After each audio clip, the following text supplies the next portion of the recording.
Junior, would you hurry up and get out of there? I can't go when you're banging on the door.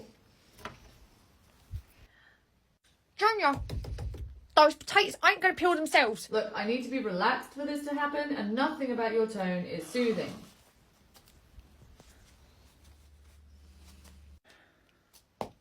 Right, the foot stomp is just a passive-aggressive banging on the door. I need to start this process all over again. God, what a princess. Excuse me, Chef. Yeah? I'm so glad I caught you. It's almost impossible to ever get a meeting with you because you're always in the kitchen. It's nice to see you out of it. I'm only out of the kitchen because I'm having to hunt down my staff. And taking it from the top once again. Chef, you're only delaying yourself. Right, well, I actually have a bone to pick with you. Is that so? Yes, it's about my little girl in preschool.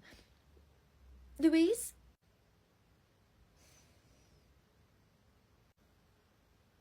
Louise Drummond. Why are you telling me her last name? I know who you're talking about. Well, you didn't acknowledge. One battle at a time. You served her lunch yesterday. I cooked it. The staff in the preschool room served it. Okay, yes, but you prepared the food, yes? I wouldn't be much of a chef if I didn't. So the bone I have to pick with you is that Louise lost both of her front teeth yesterday. Well, I hope the Tooth Fairy called Switzerland to move some money around to pay for the both of those. Hold on, not so fast. Sorry, I wasn't trying to physically stop you. I only put my hand on your arm because... Sorry, I didn't mean... Sorry. Ooh, I can only imagine the look on Chef's face right now. I can only assume you're taking so long in there because, like a baby, you've moved from liquids to solids. It's, somewhere in the middle. Anyway, I think you need to pay a bit more attention to what you're cooking because whatever was in your food yesterday was hard enough to take out my daughter's teeth. Excuse me? Loving my front row seat to this. She lost those teeth during mealtimes. Whatever you did to the food, it's caused her to lose teeth. You're blaming our food for her losing her teeth. Woo! Death wish. Well, it's a fairly reasonable conclusion to me, since she was eating your food and his food. Whoa, whoa, don't blame me. I spend most of my time in here. Ain't that just the truth? Well, what? She didn't chip her teeth, they fell out. The fact that she lost not one but two should show you that maybe they were ready to come out after all. Not to mention not a single other child had anything wrong with their teeth yesterday. you're saying they just fell out? Given that we served cottage pie yesterday, that meal is almost completely soft unless Dumbo in there forgot to actually cook the potatoes for it. Those potatoes were soft. Much like what's coming out of me right now.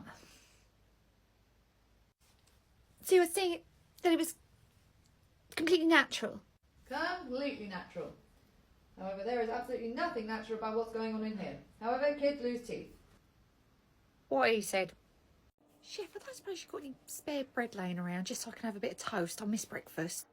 Do I look like an all-you-can-eat buffet? No, of course not. It's only if you had any spare, okay? I don't want to get in your way. Hey, Chef. I don't suppose there's any toast going spare. As a matter of fact, there is. Here you go, Miss Roberts. You are the best. Thank you. How did you do that? Do what? Get the toast so easily, okay? I've had all but 3 meals from the woman in the last 10 years. You strolling in your first 2 weeks and you're getting toast every day. How'd you do it? You really want to know? Yes. Very well. I yelled at her my first day here. You what? I shouted at her. I let her know who was in charge. She has been so obedient ever since. You yelled at Caroline Adams and walked away unscathed. Yup. She loves thinking that everyone is scared of her, but if you show you're not, she's a pussycat. So if I go in there and just, shake her down a bit. Maybe work on updating your slang while you're in there too. What? I can do this. I'm the manager. I'm in charge. I literally run this nursery. I'm quite literally her superior. I can do this. Good luck. You're gonna need it.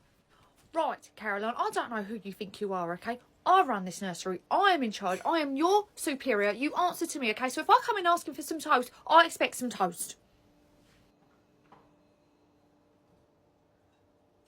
Please.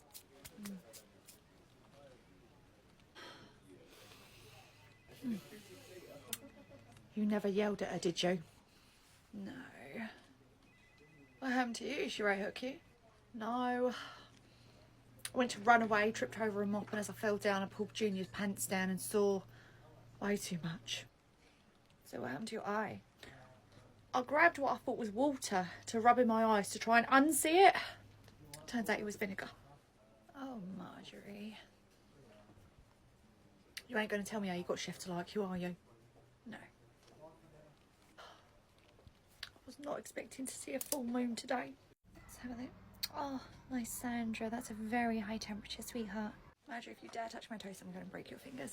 Hello. Hey, I was just going to let you know that Lysandra has a bit of a temperature. She's 38 at the moment. Oh, and how is she in herself? She's a bit groggy, to be honest, so I was just going to give her parents a call to see if they wouldn't mind me giving her some Calpol. Oh, okay, do you want me to do that for you? Oh, no, it's fine. I can take care of it. I was just going to let you know. I spat on that. Okay, well, keep me updated. I love you. Great, bye. Hello? Hi, is that Lysandra's dad? Speaking? Hi, I was just going to let you know that Lysandra has a bit of a temperature. It's currently 38. Oh, to be honest, that's not really a temperature for Lysandra because she runs quite hot anyway. Oh, I know she's quite a naturally warm child, and on any other given day maybe this wouldn't affect her so much, but she's actually quite groggy in herself, so I think something else might be going on. Oh, okay. Well, try giving her 5 ml of Calpol. That should perk her up. Perfect. I'll administer that now, and I'll monitor her for the next hour or so and just let you know how she's getting on. Okay, great. Thanks, bye. Bye. Hello? Hi, is that Lysandra's dad? It's just the nursery calling. Oh, hi. Yeah, how's she getting on?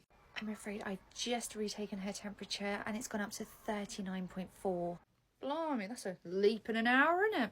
Yes, obviously we're very, very concerned about her at this point, so we would ask that you would just come and collect her. Wait, you want to send her home over a temperature?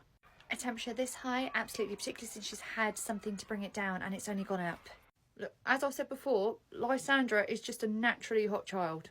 I understand that, but since our last discussion, she's become even groggier. She's really not herself at all. I think she'd be much better at home. Why don't you just monitor her for like 1 more hour? Maybe it'll go down. Unfortunately, given that Lysandra's already had medication to bring it down and it's only gone up, we would need her to go home. Yeah, but kids get temperatures all the time, you know. I'll get her home. She'll probably be right as rain. Oh, trust me, I understand that does happen. However, if it gets up to 40, she risks convulsions, okay? It's much safer if she is at home where she can be monitored constantly. Look, I think we're making a mountain out of a molehill, okay? Why can't we just give her 1 more hour and see how she does? Because if it goes up any more, she may have convulsions and need to go to hospital, which Shah has already thoroughly explained once. I've now done it a second time. There won't be a third. Come and get your sick child. Okay, right, I'm coming, bye.